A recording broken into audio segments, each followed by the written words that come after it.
¿Tienen nombre y apellido? Es una agenda política, es una agenda que deja de lado a El Salvador, que deja de lado las cosas positivas y prioriza su propia visión partidaria o su propio impulso partidario.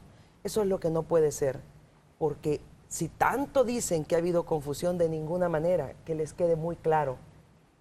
El doctor Norman Quijano y el doctor René Portillo Cuadra son hombres que están preocupados por resolver los problemas de los salvadoreños, y eso pasa por ir a Washington a favor de una reforma migratoria, a favor de un proyecto de cooperación de Fumilenio 2 y a favor de escuchar a las comunidades salvadoreñas que viven allá, fomentándoles su participación en el plan país que está en este momento desarrollando. Neto, solo para cerrar este primer tema, lo que pasa es que, a ver, esto puede tener diferentes lecturas e interpretaciones por parte de la gente. Como bien lo está explicando Margarita, obviamente es importante reunirse con aquellos que están a favor de una reforma migratoria y también aquellos que están en contra, ¿no? Porque hay que convencer a los que están en contra.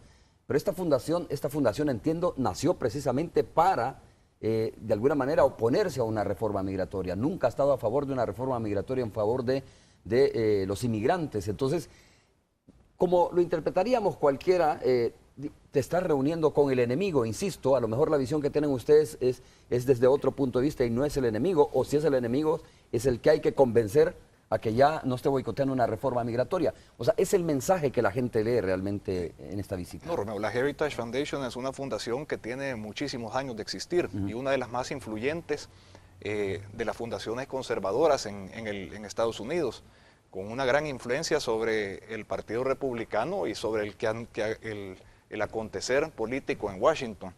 Y lo que fuimos es a pedirle que flexibilizaran su posición, a decirles, miren, ustedes han publicado un estudio que solo habla de los costos que tendría la reforma migratoria para el gobierno de los Estados Unidos, pero nos habla de los beneficios que tendría el legalizar a esas 11 millones de personas que vendrían a ser entes productivos de la vida nacional de Estados Unidos, y que también Estados Unidos es un país que ha nacido a base de inmigrantes, que ha prosperado y que ha crecido y se ha convertido en la primera potencia mundial a base de inmigrantes. Entonces, flexibilice su posición. Les dijo el doctor Norman Quijano claramente que no la compartía y que creía que ese estudio que habían publicado era incompleto y era tendencioso en contra de la reforma migratoria. ¿Y sabe lo que es interesante, Romeo? ¿Cómo estamos nosotros hablando a favor de la reforma migratoria, a favor del Compacto 2, de la Cuenta del Milenio, a favor de mejorar los servicios consulares, a favor de que a los salvadoreños les den su DUI de manera expedita, a favor de que comience el empadronamiento para que puedan ejercer el sufragio desde el exterior, a favor de que a los salvadoreños les den sus pasaportes en un tiempo moderado, en no que los tengan hasta 3 o 4 veces teniendo que regresar al consulado, perdiendo 4 o 3 días de trabajo por la ineficacia. Ese es lo que nosotros estamos haciendo, pero lo que es incomprensible y demuestra que esto es puramente político, es que al decirlo, lo que estamos haciendo, otros dicen que no es eso lo que estamos diciendo, queriendo jugar con la dialéctica, confundir a la gente, manejar argumentos inescrupulosos y procedimientos inescrupulosos para confundir. Pero no se dan cuenta que el pueblo salvadoreño es mucho más maduro, que el pueblo salvadoreño ha escuchado, que el pueblo salvadoreño identifica a las personas que le somos leales, en el caso mío, que soy diputada y que merecí una elección popular, que somos leales a ese mandato que nos dieron para representarlos en lo que les dije los iba a representar durante la campaña política. Por eso es que a mí no me da absolutamente ninguna dijéramos, pena decirle al pueblo salvadoreño, y se lo digo con mucha franqueza y con mucha fortaleza espiritual, de que nosotros vamos a defenderles, vamos a trabajar por ustedes, independientemente que otros quieran decir lo que no estamos diciendo ni haciendo. Neto, es inevitable, ¿no? Mientras ustedes obviamente andaban por Washington aquí en el país, algunas cosas se estaban moviendo. Yo voy a preguntarte a ti y a Margarita también sobre esto, de que mientras la agenda ustedes estaban desarrollando allá su agenda, aquí también había otra agenda, con los medios de comunicación también, había otra agenda en la sociedad salvadoreña, y es el tema de la salida, por ejemplo, bueno, la salida que ya se conocía del ex canciller de la República, Francisco Laínez, la carta que envió el diputado Escalante, Gustavo Escalante, al Partido Arena, y por supuesto lo que ha venido haciendo Walter Araujo, que es el magistrado, entiendo yo, el magistrado del Partido Arena en el Tribunal Supremo Electoral. No sé si al final todavía lo representa como tal, o ustedes se sienten representados como tal. Todo esto también, digo, es parte del quehacer diario, y había dos cosas, digo, por un lado ustedes allá, pero aquí en el país también se estaba dando esta situación de algunas expresiones de descontento sobre lo que está pasando al interior del partido. Te leo nada más, si me permites, un parrafito pequeño de lo que escribe Walter, por ejemplo, en el blog Derecha Nueva. El problema no es con él, dice, ¿no? Hablando del candidato a la presidencia de la República, el doctor Norman Quijano. Es con la forma incorrecta con la que se condujo el proceso. Dije un día que iba a apoyar al que resultara seleccionado y cumplí con mi palabra. Le consta al expresidente Armando Calderón Sol y a su hermano Tomás, así como a otros miembros del COENA. Los incontables esfuerzos que hice por brindar el aporte y el apoyo que fue necesario a la naciente campaña, dice, y al final se me apartó y nunca se me escuchó, entre otras cosas. Dice además que va a presentar una reforma en la Asamblea Legislativa, una reforma al Código Electoral para que se pueda imprimir la fotografía de los candidatos a la presidencia en la próxima papeleta de las elecciones presidenciales. Eso es parte de lo que estaba pasando también, ¿no? Bueno, con lo de la reforma hablábamos anteriormente fuera de cámara, Romeo, que ese sí es el trabajo que le compete a un magistrado del Tribunal Supremo Electoral, presentar reformas para mejorar y fortalecer, si él lo cree, pues el sistema político electoral del país. No estarse lanzando como precandidato a la alcaldía de San Salvador o estar arremetiendo contra uno de los candidatos y un partido político al que dice que supuestamente representa. Nosotros definitivamente no nos sentimos representados por el magistrado Araujo. Creemos que alguien con la investidura de un magistrado del Tribunal Supremo Electoral, que es el organismo garante de elecciones libres, justas y transparentes, no debe estar arremetiendo en contra de uno de los candidatos a la presidencia de la República en la próxima contienda electoral, ni contra un partido político.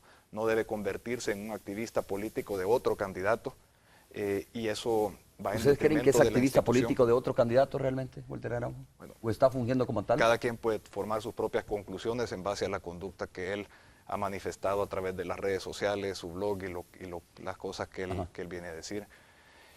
Habla de un proceso que no se hizo bien, que fue una imposición, cosa que todo el partido, toda la estructura partidaria pudo ser testiga de la seriedad del proceso que se realizó, con la conducción del Tribunal de Ética, los expresidentes de la República y 3 representantes de alcaldes, estructuras y diputados de nuestro partido que acompañaron el proceso y pudieron darse cuenta de cómo se realizó un proceso serio, justo, donde se escuchó hacia el interior y hacia afuera del partido y que dio como resultado ganador al doctor Norman Quijano. El problema para el magistrado es que no quedó el candidato que él quería. ¿Tenía su candidato? Y tenía su candidato, como lo ha dicho públicamente, que es el señor Panchito Laínez. Ya sabemos dónde está Panchito Laínez, ya que hizo público ya su intención de apoyar. Probablemente era parte de esto desde ese momento. Y lo que quería el bloque era tener 3 candidatos a la presidencia de la República para asegurar su victoria a quien quiera que llegara a ser cualquier partido que fuera. Nos enfrentamos como Arena a todos contra Arena. Hay un bloque, hay 2 alternativas. Una es irse por el único partido de oposición, por el único partido que en realidad puede sacar adelante el país, que puede corregir ese rumbo de retroceso que lleva El Salvador y rescatar a El Salvador, y se puede optar por las otras 2 opciones del mismo bloque. Claro. Ahora, Neto, partamos que es cierto lo que tú estás señalando, ¿no? Que Walter Araujo está de alguna manera molesto, que no está contento, que no le gustó el proceso porque al final no quedó su candidato, el candidato de su simpatía, que es Pancho Laínez, según tú. Pero Gustavo Escalante. Bueno, el caso de Gustavo es algo completamente distinto que yo separaría de este tema. Pero siempre habla de descontentos, ¿no? De forma de conducción, de una mala conducción. Hay un malestar legítimo que tiene Gustavo y cosas que deben de corregirse. No comparto con muchas de las cosas que él expresa en su carta, como se lo he dicho reiteradas veces en persona, ni tampoco comparto el método de publicar una carta antes de hacerla llegar a la dirigencia del partido. Yo creo que él entiende eso y él me ha manifestado que sí se equivocó al haberlo hecho de esa forma. Creo que son casos distintos, creo que el tema de Gustavo es algo que se puede resolver internamente con las vías y canales adecuados al interior del partido. Como hay otros malestares, como el viernes que vino Rafael Morán, creo que tiene un malestar legítimo y cosas que la dirección del partido tiene que corregir para que todo camine bien en ese departamento y que se pueda potenciar al máximo el trabajo partidario en todo el país. A ver, solo antes de darle la palabra nuevamente a doña Margarita Neto, aclárame dos cosas. Una es, ¿procede o no va a proceder aquella anuncio que se hizo en determinado momento, o por lo menos se señaló que podría entablar una demanda contra el magistrado Walter Araujo? Y incluso se ha hablado en otras ocasiones, a ver, un Walter Araujo que podría ser destituido, o podría el Partido Arena buscar su destitución a través de la Asamblea Legislativa como magistrado del Tribunal Supremo Electoral. Bueno, él como magistrado está electo por un periodo de 5 años. Yo sí creo que no va acorde con la ética y la moral, con alguien que tiene esa investidura de magistrado, el poder arremeter en contra de uno de los candidatos que se van a presentar a la próxima contienda y estar siendo un activista en contra de un partido político y presumiblemente a favor de otro candidato como es el señor Saca. Todo pareciera ver, y si tú ves las actuaciones de él, que él está jugando un guión predeterminado que le ha dado el señor Saca que juegue y que trate de meter al partido en ese tipo de discusiones. Pero él dice que hace uso de su derecho, ¿no? Como persona, como ciudadano, a expresar sus molestias, hace uso de la libertad de expresión, dice él, ¿no? Que tiene derecho cualquier ciudadano para expresar lo que no le gusta al interior del partido, más allá de su papel de magistrado. Yo no soy quien juzgar o quien para juzgar si tiene razón o está en lo correcto en ese sentido. Existe libertad de expresión y él está en su derecho de hacerlo, como también tiene libertad de expresión un árbitro que va a pitar un partido de fútbol. Pero si ese árbitro antes del partido empieza a decir que la alineación del equipo no le gusta, que los jugadores de ese equipo son malos, que tal cosa no está correcta, ¿será parcial o imparcial ese árbitro? Eso es un tema ético, no es un tema de libertad de expresión o de expresarse, es un tema de que él, la investidura que tiene como magistrado del Tribunal Supremo Electoral, no debería estar haciendo las cosas que hace, y yo creo que hay que analizar los recursos que estén al alcance de la ciudadanía para ver si se hace algo contra la actuación y la conducta de él. Vamos a hacer la pausa. Margarita, cuando regresemos, gusto, ¿no? Porque claro que sí. termino este tema también, porque hay otros temas también que son importantes, como la destitución de los funcionarios de seguridad pública. Los magistrados de la sala así lo determinaron, pero solo al final dice que si cuál es el miedo, pregunta él, a poner la fotografía del candidato de mi partido o de nuestro partido, dice, en la papeleta de votación. Yo les reto a que lo hagan, dice Walter Araujo, ¿no? Sí, se lo puedo leer y se lo puedo mostrar, está textualmente escrito. Vamos a hacer la pausa, regresamos.